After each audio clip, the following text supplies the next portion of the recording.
So if you want to know what East Texas encompasses, we're going to look at Tyler, Longview, Smith County, Gregg County. We're going to look at all those areas around here, what we call East Texas. So stay tuned as we break it down for you.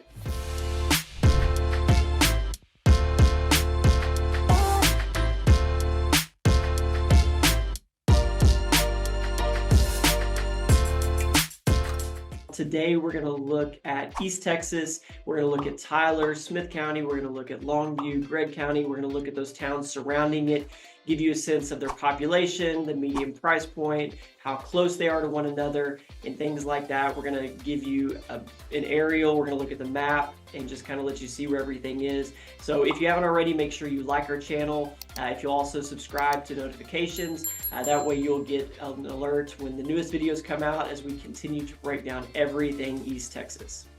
All right, we are going to get into it right now and look at Smith County first. So we're going to sort over here. So we'll look at Smith County and look at population. As you can see, Smith County is the largest of all the counties with 237,000 people with a median price point of $325,000. So if we look at our map here, Smith County encompasses basically north of Lindale, inside of Chandler, to the top of Bullard, top of Troop, and then kind of in here. That's a really rough drawing. We'll look at it. Kind of makes this little shape here. Like I said, it runs just south of Highway 80. You've got Mineola, which is in Wood County, Hawkins, which is in Wood County, but it encompasses Lindale. It comes just inside of Chandler and it takes in part of Bullard, part of Troop. But Tyler is the primary one. So we look at the cities in Smith County. We've got Bullard with 3,700 people in it. I think my preference between Bullard and Lindale and White House is probably Bullard. The homes are a little bit newer in Bullard, or they've got more new construction going on there. Again, this is actually the highest average price point of any town in East Texas is Bullard, $405,000. You do have some lake homes that sit in Bullard. So those are gonna, bring up the price a little bit, but White House has those too, and it actually comes in lower than Bullard. The next big one is Lindale. Anybody who's looking at East Texas for a family, Lindale has probably been on your radar, known for the great schools. I would say Lindale's probably the most self-sufficient in that you don't have to go to Tyler to get everything. You've got a couple grocery stores with Walmart and Brookshires. You've got a Lowe's, handful more restaurants. And it is a bigger town too. You've got 6,300 people that live in Lindale, and it sits just north of I-20. The biggest town in Smith County, as we know, is Tyler. Tyler's population or city limits run just inside of Loop 49 and then just outside of Loop 323 there. You've got 107,000 people with a median price point of $315,000. It sits entirely in Smith County. It is the county seat. And then the last one we're gonna look at, or actually I guess we got a couple more. One of the big ones that that a lot of people also know about is White House, also great schools. It is probably the closest proximity to South Tyler, and I think that's probably why the population is the second biggest in Smith County. White House is right here. You've got 8,700 people that live there. You do have a median price point of $310,000. I don't think there's honestly quite as much new development in terms of housing in White House as you'll find in Bullard or even Lindale. I'm not really sure why that is, but you don't see quite as much of it there. You do have a Brookshires, a couple fast food restaurants, and a handful of sit-down places as well. A lot of the expensive homes in White House are going to be sitting on Lake Tyler. And Lake Tyler, when comparing the two between Lake Tyler and Lake Palestine, is a little bit nicer because it is owned by the city, and a lot of the homes that sit on Lake Tyler are actually land leases, so they're subject to the same regulations and restrictions.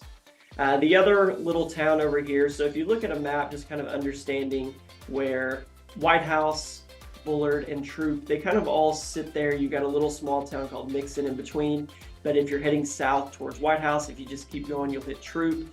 Troop's a pretty small town. You've got like a main strip or a drag that goes through their downtown area. Got a couple gas stations. I don't know if there's any fast food. There is a couple fast food restaurants on the northwest side of town. There's probably a couple small sit-down restaurants also, but you only have about 2,000 people there with a median price point of $300,000. The smallest area that we are going to look at in Smith County is going to be Winona. It sits right here. You have UT Health, which is a big, I think it's like a medical hospital, or not a medical hospital, obviously, but like I think they have like instruction in school there too. It's a pretty big facility. I think the oncology department is there, but it sits in Smith County and just north of Highway 20. There are a couple newer developments there. I think people are starting to build out a little bit more there, but you can see it does have the smallest population, 643, but you can get new construction, 1,700 square feet for, less than $350, which is pretty good. They have a median price point of $285,000. All right, so the next one we will look at, the second biggest county in East Texas, is going to be Henderson County. Go to our map over here. Henderson County basically starts with Chandler and then goes to encompass Athens, and then it goes a pretty good ways west, but for our purposes, we're just going to kind of look at it this way. So the city that is closest to Tyler in Henderson County is Chandler. It is pretty small, but it is growing. They've got quite a bit of stuff there. A handful of sit-down restaurants, fast food restaurants. They have a Butcher's, and Ace Hardware. And from Chandler to South Tyler, you're basically just going to hop on 31, take the toll road, and you're into South Tyler. That's about 20-25 minutes. Probably closer to 20-25 maybe if you're going a little bit further, but 20 minutes from Chandler to Tyler. South Tyler, pretty easy. Brownsboro, pretty small town. We've only got, let's see where Brownsboro is here. Brownsboro only has about 1,300 people. You've got just a couple small restaurants. You've got fast food with Sonic, and I think that's it there. A couple gas stations. Basically, Brownsboro is the schools, so all the people who live in Chandler also go to Brownsboro schools. The median price point in Brownsboro is $250,000. If we look at Chandler, the median price point is $310,000. You have quite a bit of new development happening in Chandler right now. I'll turn our tool off here.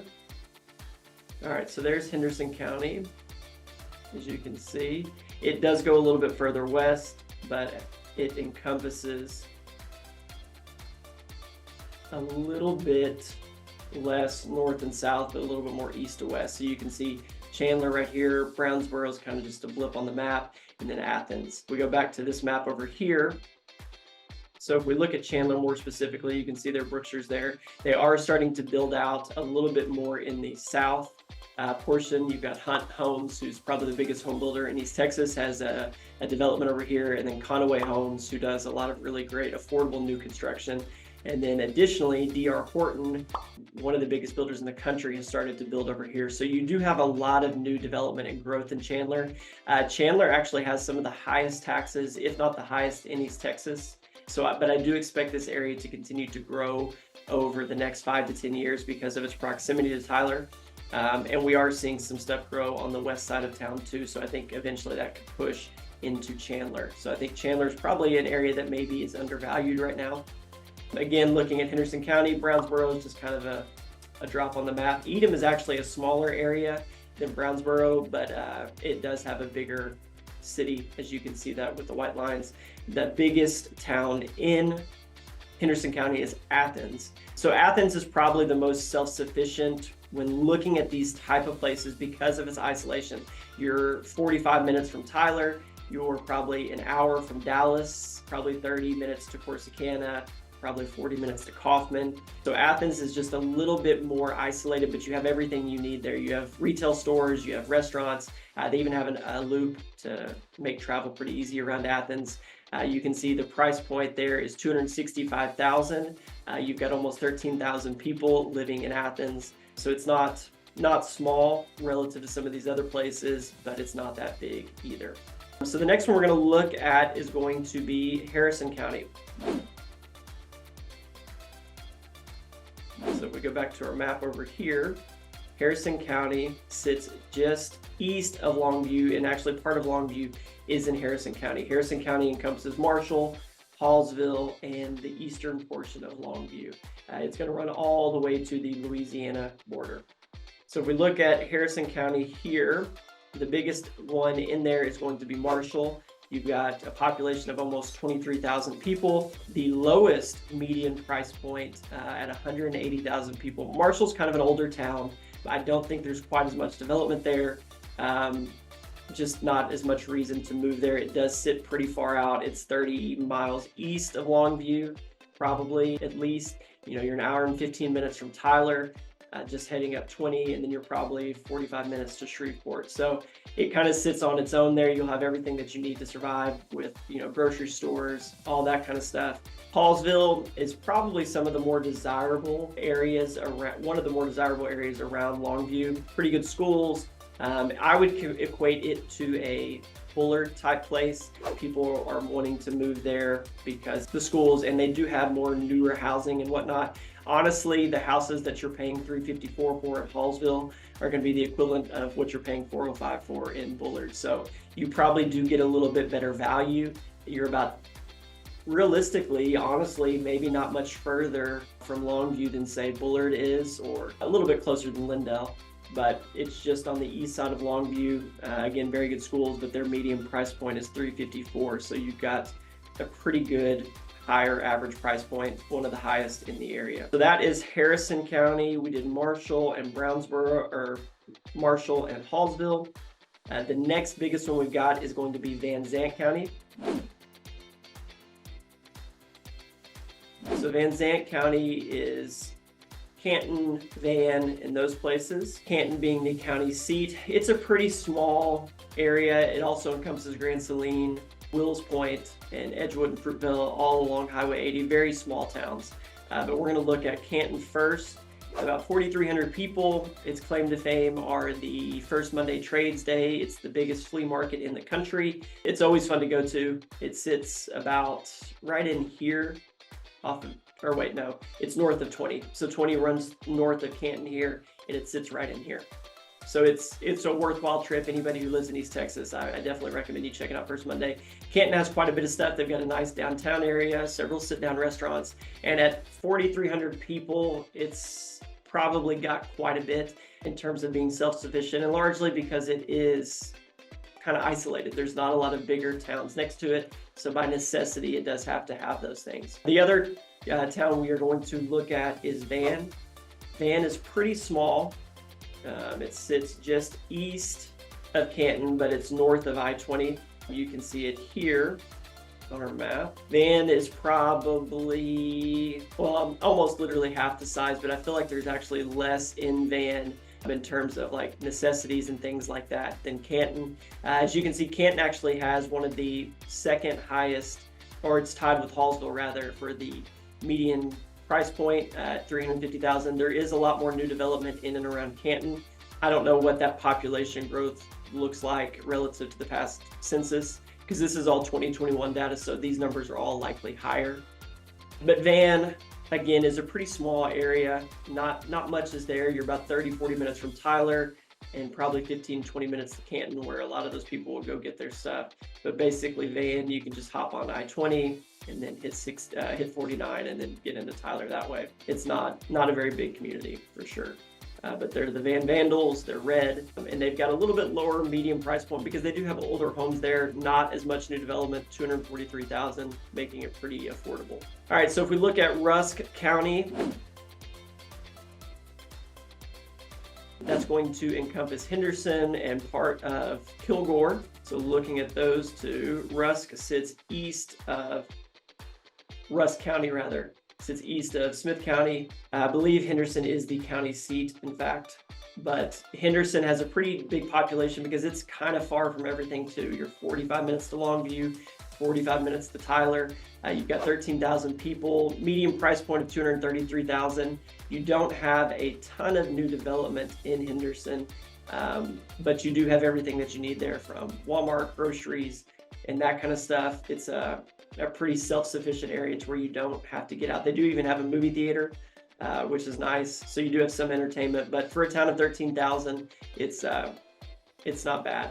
You do have, I know they have a Christmas parade, so you do have the good small town feel of Henderson that has basically everything that you don't have to make a trek to Longview or Tyler frequently, but you can see it's about the same distance from either one. The next one in Rusk County, which is only partially in Rusk County, is going to be Kilgore. Used to be an oil town. They have the regional education center there. They've got the Kilgore Junior College there. It probably has, while it is actually smaller than Henderson, probably a more complete town in terms of what is there. You can see just this southern portion of Kilgore sits in Rusk County, but it's probably the most complete. When the oil boom hit in the early 1900s, lots of money was spent in Kilgore, so you get some really big, nice homes, people that live there for a while. So you have a higher medium price point because of that. Probably about the same amount of new development, but probably more retail in Kilgore, more restaurants, more things to do, because it is also has Kilgore Junior College, home of the famous Rangerettes. So that's Kilgore and Rusk County. So our next one is going to be Gregg County, which we don't have our stats over here on Gregg County. But Gregg County is going to encompass Longview. It's going to be about probably 150,000. It's going to take in this western portion as well as Gladewater, but that's going to be Gregg County. It sits just east of Smith County and north of Rusk. So if we're looking at it in a bigger sense there, Henderson County sits right there. So geographically, it's one of the smaller counties, but it is probably the second biggest north of 100,000 people, just because Longview and Gladewater are going to push it towards that anyway. So Longview, 81,000, almost 82,000 people. You get a lot more value in Longview. When comparing Longview to Tyler, I feel like Longview is just a little bit older. Most of Longview's development is occurring north of Highway 80 and beyond Loop 281 along 259. This area is growing. This is where a lot of the newer stuff is being built in Longview. A little bit more desirable. You have Pine Tree Schools over here. You have Spring Hill Schools over here. White Oak is a small town just outside of Longview that has pretty good schools and is relatively desirable also. And then again, if we're looking at Longview, Hallsville sits just east. So you can look at the big difference there in prices, $264 medium price point to $315 in Tyler. That's almost a 20% difference in homes and home prices there. And that probably carries a lot of weight in terms of what you find in this area is going to be just more house for your money. What would cost you $315 in Tyler is probably going to be about $275 in Longview, $265. You do not have all the same new construction or the same amount of new construction. That probably brings up that median price point in Tyler, but you do have quite a bit still happening in Longview. So Longview, very simply, is just a little bit more value for your dollar in terms of housing. However, it's not quite as nice as Tyler to me. I don't think there's anything wrong with Longview, but it's just a little bit older. You don't have all the same growth and new development there. The other one in Gregg County is Gladewater. So if we're looking at Gladewater over here, it's a pretty big little area. You've got a big, vibrant downtown scene. It's kind of known for its antique stores that run along 271 and then 80. You've got a handful of restaurants and things like that, fast food places. The school sits on 80. So those are the areas in and around Gladewater. You can see it's got a population of 6,000.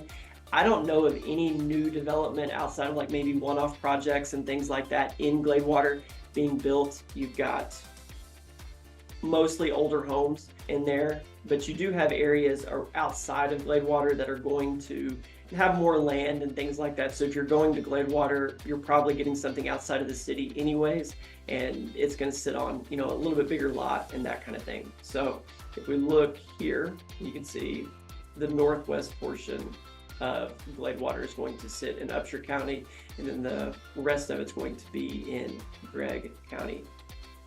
Gladewater is 15-20 minutes from Kilgore, just head south past the interstate. So that will be those two areas. Now let's look at Gilmer, which is the county seat for Upshur County.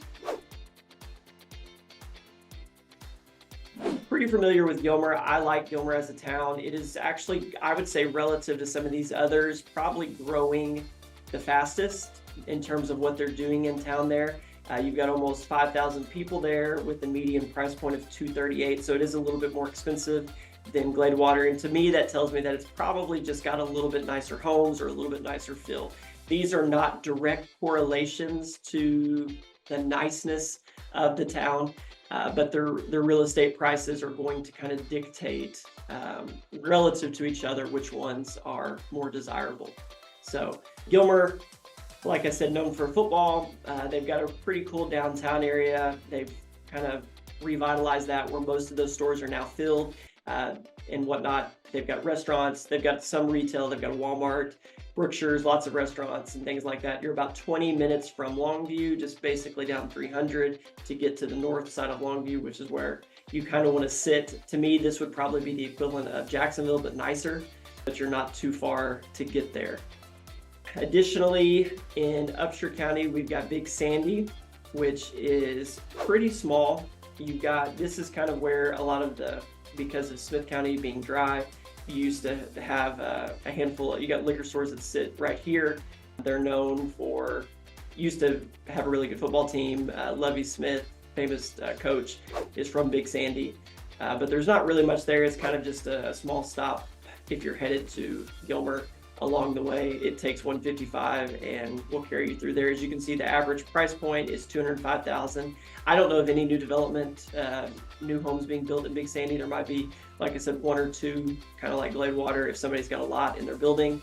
Just west of there is Hawkins, which is actually part of Wood County. They're going to be pretty low in price points relative to the rest of East Texas. Just 1,300 people there. You've got an average price point of $200,000. You've got a small strip that runs along 80, and then just a little bit that runs north and south here. Holly Lake Ranch is a kind of like a retirement golf community just north of Hawkins, but not much there in Hawkins. As you can see, just a pretty small town with a median price point of $200,000. So next we will go to Cherokee County,